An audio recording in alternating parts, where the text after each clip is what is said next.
నమస్తే, welcome to hit TV. ఈ రోజు మనతో పాటు ప్రముఖ ఆధ్యాత్మిక వ్యక్తి, శ్రీ జగద్గురు పీఠం చైర్మన్ వారసురాలు మైలవరపు నాగమణి గారు మనతో ఉన్నారు. వారితో మాట్లాడి మరిన్ని విషయాలు తెలుసుకునే ప్రయత్నం చేద్దాం. నమస్తే అమ్మ. నమస్కారం అమ్మా. ఎలా ఉన్నారు? బాగున్నాను తల్లి. అమ్మ, ఈ మధ్య కాలంలో దంపతులకి పిల్లలు పుట్టకపోవడం ఎక్కువ ప్రాబ్లం అవుతుంది కదా, అసలు దానికి కారణం ఏమై ఉంటుందమ్మా?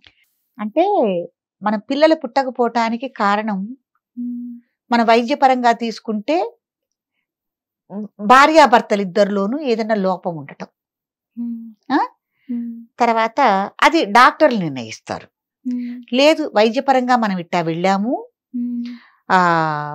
ఎటువంటి లోపం లేదని వాళ్ళు అన్నారు, కానీ మాకు సంతానం అందట్లేదు, మేము అనేక ప్రయత్నాలు మేము చేస్తున్నామని చెప్పేవాళ్ళు కూడా ఉన్నారు.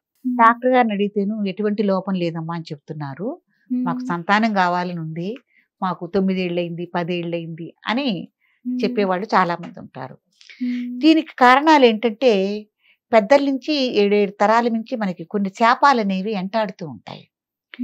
దీనికి మనకి శాస్త్రపరంగా మన దైవపరంగా సనాతన ధర్మం పరంగా పెద్దవాళ్ళు కానీ ఏమని చెప్తున్నారంటే, మీరు గనక చనిపోయిన వాళ్ళకి పితృకార్యాలు ఆచరించకపోతే, పెద్దవాళ్ళు చనిపోయి ఉంటారు కదమ్మా, వాళ్ళకి మనం చనిపోయినప్పుడు 13 రోజులు 15 రోజులు వంశాచారం ప్రకారం కార్యక్రమాలు చేయాలి. అది చేయకపోతే, లేకపోతే సంవత్సరంలో వచ్చే సంవత్సరీకాలు లాంటివి మనం చేస్తాం కదా అవి, తర్వాత తద్దినాలు అవి పెడతాం కదా ప్రతి సంవత్సరం, అది పెట్టకపోయినా మీకు ఇవి పితృదోషాలు మాతృకా దోషాలుగా ఉండి మీకు సంతానం అందే విషయంలో మీకు ఇది దోషంగా తగులుతుంది. సంతానం ఆగటానికి ఒకటి ఇది అంటే వాళ్ళకి మనం పెట్టుకోకపోతే ఇవి పితృదేవతలు సంతోషించక మన ఆశీర్వదించరు. అంటే మన కుటుంబం ముందుకెళ్ళాలి, అభివృద్ధిలో ఉండాలి, చక్కగా వంశాభివృద్ధి కావాలని వాళ్ళు ఆశీర్వదించాలంటే పితృదేవతల కారణం. కాబట్టి పితృదేవతలకు ఏమన్నా మనం చేయటం లేదా అని ఆలోచన చేసుకోవాలి ఫస్ట్. తర్వాత సర్పదోషాలు కూడా అడ్డం పడుతూ ఉంటాయి. ఏదైనా 7 తరాల నుంచి ఎవరైనా పామును చంపినా లేకపోతే మీరు చంపినా కొన్ని సర్పదోషాలు అనేవి మనకి వెంటబడుతూ ఉంటాయి. ఈ సర్పదోషాల వల్ల కూడా మనకు సంతానం అందకపోవటం అనేది ఉంటుంది. ఇంకోటి ఏం చూసుకోవాలంటే దంపతులిద్దరికి జాతక పరంగా సంతాన విషయంలో ఏ గ్రహాలు అడ్డుపడుతున్నాయి, జాతక పరంగా మనకు సంతాన విషయంలో ఏమి సమస్యలు ఉన్నాయి అనేది జాతక పరిశీలన చేసుకోవాలి.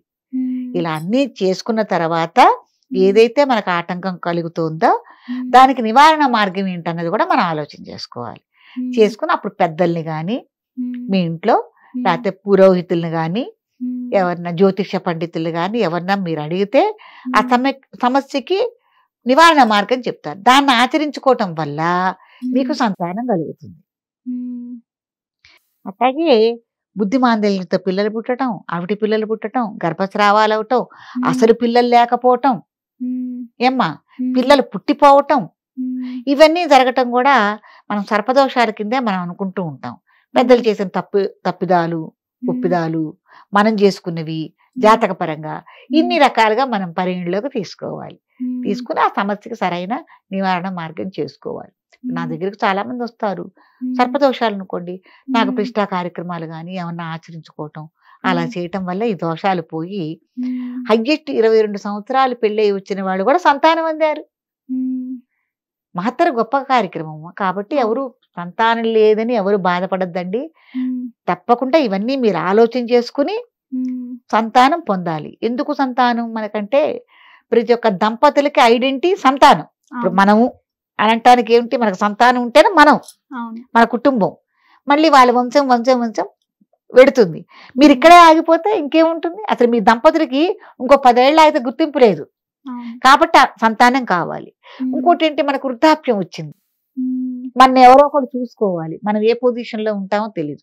మన పిల్లలైతే మనం చూసుకుంటారు కదా, ఎంత మన బంధువుల పిల్లలు వాళ్ళు ఉన్నా కూడా నీ కడుపున పుట్టిన సంతానం నిన్ను చూసుకోవటం, మళ్ళీ నిన్ను ప్రేమించటం, నిన్ను ఆదరణ ఆలనా పాలన చూసుకోవటం అని దానికి కూడా మనం సంతానాన్ని మనం ఇష్టపడతాం, మనకు కావాలని. ప్రతి దంపతులు కోరుకునేది అందుకు, వంశాభివృద్ధి కోసం కోరుకుంటాము. కాబట్టి ఇవన్నీ మీరు పరిగణలో తీసుకుని ఎవరు కూడా సంతానం లేదని బాధపడద్దు. ఇన్ని రకాలుగా ఆలోచించి తగిన నిర్ణయాలు తీసుకుని తర్వాత పూజా పునస్కారాలు చేసుకుని తప్పకుండా ఉందండి.